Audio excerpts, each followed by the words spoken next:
धन्यवाद सभापति महोदय, आपने संविधान की डिबेट में बोलने का अवसर प्रदान किया।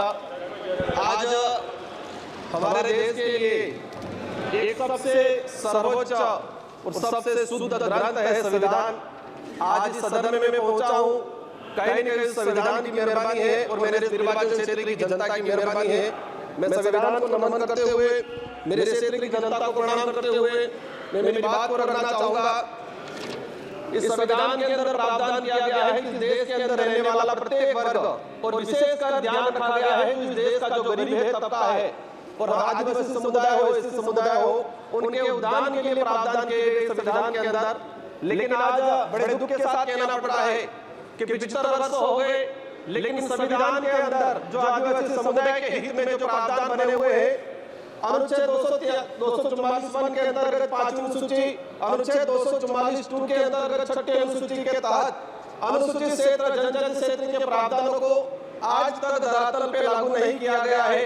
ये इससे स्पष्ट होता है कि वर्तमान या पूर्व की सरकारें जो भी रही हो, उन सरकारों को आदिवासी समुदाय के हित में और संविधान के अंदर आदिवासी के जो प्रावधान है उनके लिए क्या मानसिकता रही है। माननीय सभापति महोदय, हम लोग जब 5वीं अनुसूची और 6ठी अनुसूची के तहत हमारे विशेषाधिकार की बात करते हैं तो कई राष्ट्रीय पार्टियों के कई नेता 5वीं बात के नाम से गुमराह करते हैं आम जनता को।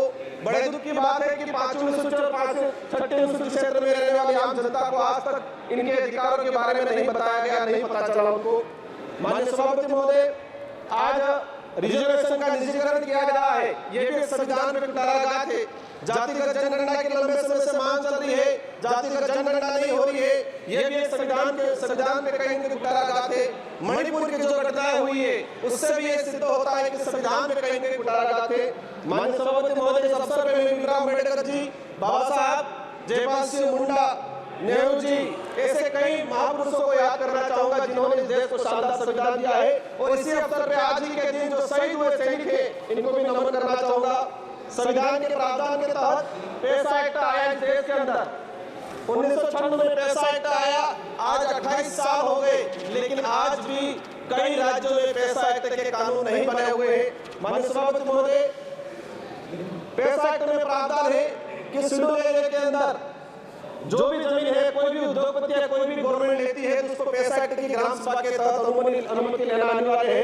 लेकिन आदिवासी क्षेत्र के अंदर देखा गया है कि राष्ट्र हित के नाम से भूमि अधिग्रहण की जाती है, पैसा एक्ट को नजरअंदाज किया जाता है। हमने कई जगह देखा खनन के नाम पे पैसा एक्ट के तहत ग्राम सभा का बिना परमिशन के और लिया गया। कहते हैं राष्ट्र हित, आदिवासियों का घर उजाड़ के किसी उद्योगपतियों को जमीन देना कौन सा राष्ट्र हित है। आप देख सकते हैं सबसे बड़ा उदाहरण है हसदेव का, जहाँ पर फर्जी ग्राम सभा गठित किया गया। क्लियर है कि ये कहीं न कहीं पूरे संविधान की धज्जियां उड़ाने का काम किया गया है। माननीय सभापति महोदय, हम अगर देखना चाहें कि कितनी जगह पैसा एक्ट की ग्राम सभा की अनुमति ली गई, पिछले 10 सालों के अंदर कितने प्रोजेक्ट ट्राइबल इलाके में लागू किए गए और कितनी जगह पैसा एक्ट की ग्राम सभा ली गई है। 10 सालों का अगर डाटा निकाल के देखेंगे, दूध का दूध पानी का पानी हो जाएगा और ये स्पष्ट हो जाएगा कि वर्तमान सरकार हो या पूर्व की सरकार हो, आदिवासी समुदाय के जो संवैधानिक अधिकार है उनके लिए कितने संवेदनशील है। माननीय सभापति महोदय, आज अगर हम बात करें, जब जयपाल सिंह मुंडा संविधान सभा की जब चर्चा हो रही थी तो जयपाल सिंह मुंडा ने कहा था कि आदिवासियों को लोकतंत्र सिखाने की जरूरत नहीं है, आदिवासियों से लोकतंत्र सीखने की जरूरत है जो हजारों सालों से जीता आ रहा है। और ये मानना पड़ेगा कि संविधान निर्माताओं में भी जब देखा गया कि आदिवासी समुदाय की गण व्यवस्था, गमेती पटेल मुखिया की व्यवस्था, उसी को कहीं न अडॉप्ट किया गया है। लेकिन आज लोकतंत्र में जिस तरह से तानाशाही हो रही है, ये कहीं न कहीं आज आम जनता, आम गरीब के लिए दिक्कत है। जल जंगल जमीन, आदिवासी जीवन का आधार है, ये बिरसा मुंडा जी और जयपाल सिंह मुंडा का कहना था। लेकिन आज उसी जल जंगल जमीन को उजाड़ा जा रहा है। माननीय सभापति महोदय, आदिवासी समुदायों को अपना अलग एक पहचान, पूर्वजों के त्याग बलिदान आधार पर आरक्षण का अधिकार मिला है। और देश की आजादी में अगर देखा जाए, सबसे अधिक अगर त्याग बलिदान दिया गया है तो आदिवासियों का त्याग बलिदान दिया गया है। लेकिन आज उसको नजरअंदाज किया जाता है। हाल राजस्थान की सरकार ने SC/ST की जमीन को गैर आदिवासियों के खरीद पर अनुमति देकर ST/ST के संवैधानिक अधिकारों पे कहीं न कहीं कुठाराघात किया है। माननीय सभापति महोदय, अनुच्छेद 243 ZC के प्रावधानों की धज्जियां उड़ाई जा रही है। आदिवासियों के संवैधानिक अधिकारों को लेकर सुप्रीम कोर्ट के कई जजमेंट आए। Samatha judgment 1997, Vedanta judgment 2013, Ramareddy versus state Andhra Pradesh 1998, Kailash बनाम महाराष्ट्र सरकार 11 जनवरी 2005। लेकिन आज तक इन सुप्रीम कोर्ट हाई कोर्ट के जो जजमेंट है वो आज तक लागू नहीं किए गए। आप अपन निकाल के देखेंगे जितने भी जजमेंट आए ट्राइबल इलाके के हित को लेके आज तक उनको लागू नहीं किया गया है।